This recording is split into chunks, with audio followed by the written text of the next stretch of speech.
All right, folks, it is time for our live Q&A here on NFL Daily, so make sure you use hashtag NFL in the comment section. Producer Brett behind the scenes, he'll bring up the ones that he likes and the ones that catch his eye, so make sure using the hashtag NFL makes it a little bit easier on us. From John, should the Texans pick up Suh? Interesting idea. I feel like they're pretty good on the defensive line. Maybe they should wait and look for some more interior offensive lineup because they still need that. So I don't think the Texans would do it, but at this point, every NFL team should consider it. If he wants to sign for 1 year, $5 million, I mean, if you have the money, you should at least consider it there. Dennis Jones, will there be any surprise cuts going into the offseason? Maybe a Pro Bowler. Good question. We'll do some potential notable cuts for each NFL team. You know, last year, Dame, I think, was one of the bigger surprise cuts. I'm sure there will be somebody. I don't think they do it, but LaShawn McCoy is the first one that comes to mind for me. I don't think the Bills would do it. I don't think they should do it, but that's a name that jumps out to me right now. So stay tuned. We'll have a more in-depth breakdown for you there, Dennis, here on YouTube and on Facebook. From Nacho Cheese, people have doubted the Texans because of the easy schedule last year. Do you think they can prove themselves this year? I think they can. They do have to improve that offensive line play. They have got to be better because if Deshaun Watson goes down, season's over. They're done. They don't have the talent to get by with bad quarterback play. Not that many teams do. So if Houston can protect Deshaun Watson and he stays healthy, I think those two things go hand in hand, then they'll end up being okay. Aaron Block says, you are awesome. Not a question, but I will allow it. Thank you, Aaron. I appreciate it. If you do like me, go make sure you follow me on Twitter at WhatGoingDown. If we don't get to your questions, tweet them at me. I'll respond to them later on tonight. Back to Blowfishes. How do the Vikings clear cap space? A couple different ways. Number one, as someone mentioned in the comments, you could trade or extend Kyle Rudolph. That would save you some money. You could trade or extend Trey Waynes. You just cut some players too. Maybe you say, you know what, goodbye Waynes, goodbye Rudolph, whatever. You can also redo some deals. Probably too early to redo to Stephon Diggs deal and move some money around. But if you convert base salaries into signing bonuses, let's say it's a $10 million base salary over 5 years, you can make that into a signing bonus. It moves that down to $2 million cap hit this year. So it saves you money, pushes it off later on into future years. So that is an option there for Minnesota. You can make money if you need to, if you're the Vikings or any NFL team out there. From Clip 30, what will the Chargers be this year in terms of their overall record? How about 11-5 is their over-under? That feels maybe a bit on the high side, but Kansas City's got some concerns. I don't fully believe in Denver. Oakland, of course, was not that good last year either. I'll put it at 11-5. Let me know in the comments section. Omar Buckets, a Philly fan, it appears. Will Josh Allen become an MVP Cam Newton, I think he means type player, because of his elite arm, rushing, and hurdling ability? I think you're joking about the hurling part because that doesn't matter for quarterbacks. If Josh Allen can become more consistent and more accurate, he has the upside, yes. We haven't seen it yet, both in college and in NFL. The flashes have been great. The ground game has been great. He's still a sub 55% completion guy. That's not going to work in the NFL. So he can definitely get there. He's just not there yet. From Gabriel Rodriguez, Karl Joseph or Eric Berry, who would most likely go to the Cowboys? Well, because he's a free agent, I'll go with Eric Berry. I don't know if Oakland is going to move Joseph at this point. Maybe they want to see how Jonathan Abram looks in his first camp. Could be an option there. And Barry definitely has those big-time medical concerns, so we'll see how he fares. And again, if you want to have more Cowboys questions answered, go subscribe, youtube.com/Dallas Cowboys Report. We'll be live again on that channel tomorrow afternoon. From Ryan's Vines, clearly a Steelers fan, how do you think the Steelers will do this season? I think they're going to be around 9 wins, 10 wins.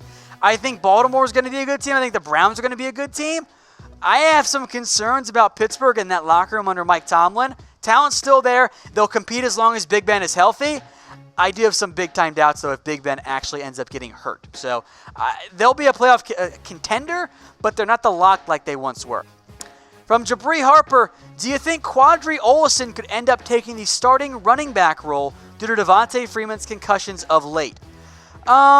I don't think this year. I still think he's third in the pecking order, behind, of course, Freeman, and more importantly, behind Ito Smith, who I like a lot. I didn't love Ollison coming out, and I was actually higher on Darren Hall, the other pit back, but Ollison can definitely carve out a role in the NFL.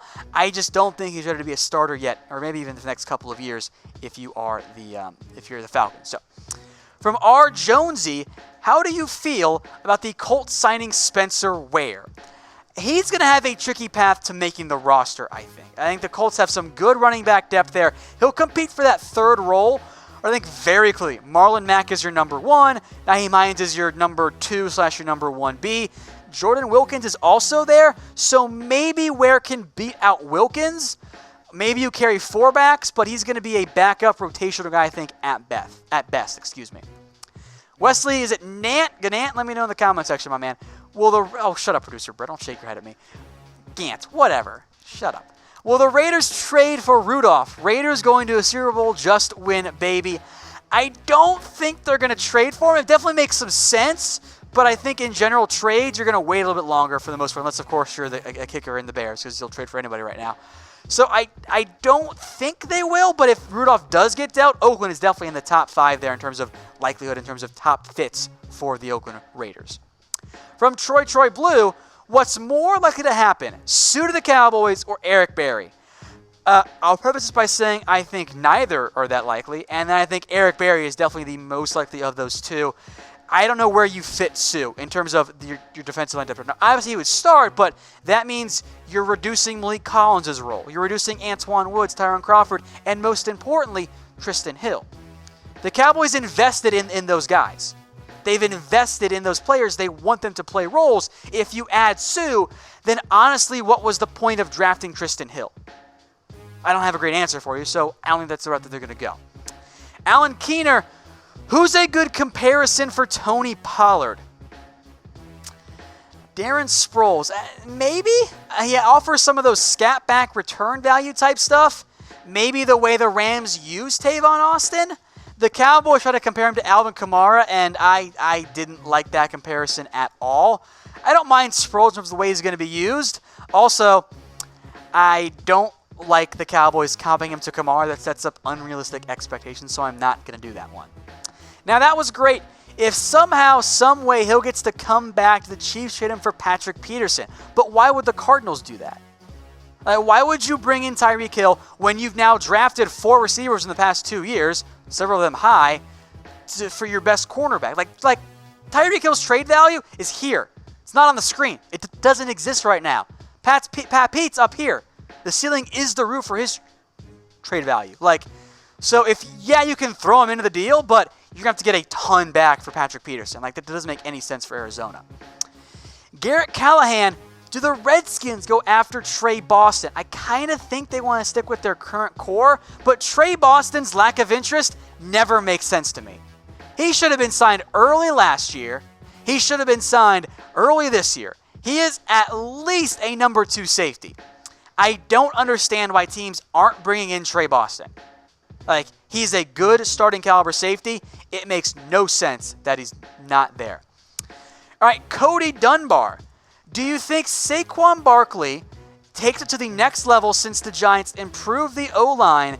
And thoughts on Odell being in Cleveland? Do you believe Odell is still a Pro Bowler? So we'll go in order here. I think Barkley's going to be very similar. Yeah, they brought in Kevin Zeitler. That right tackle spot is still a disaster. So if you get some more help there are several guys in the free agent market.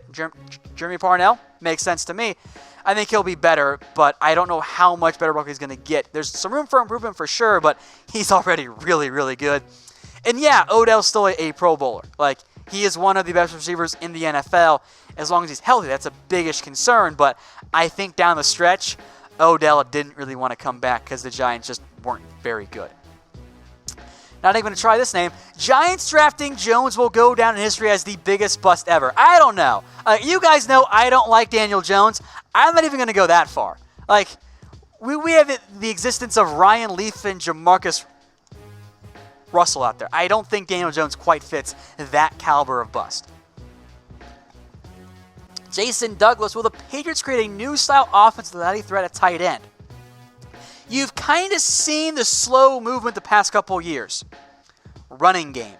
They drafted another back this year. They drafted 2 more offensive linemen. As Brady gets older, seems like the Patriots' plan overall in terms of their offense, run the football. They drafted Ryan Izzo last year, a great blocking tight end. They signed undrafted free agent Andrew Beck this year, a good blocking tight end. I think that's their MO right now. They won't feature the tight end as much as they have in the past. More short passes to the receivers, as they've been doing for quite some time. That's Harry's role pretty well. And more ground game as well. From Sun Win, where do you think Gerald McCoy will go? I'm still going to lean for now him staying in Tampa. That all changes, of course, if he gets cut. If he gets cut, take your pick. Any team's going to want him. But Tampa isn't going to give him away. They also don't pay him $13 million, so wait and see for McCoy. Oh, someone asked earlier about what could be the notable player who gets cut. Oh, McCoy. Should have mentioned that one earlier. Gerald McCoy. All right, SMG12345. If the Patriots sign Suh for cheap out of nowhere, will the rest of the league just quit? No, they won't, but it's going to be like, oh, of course the Patriots got Suh. Of course they did.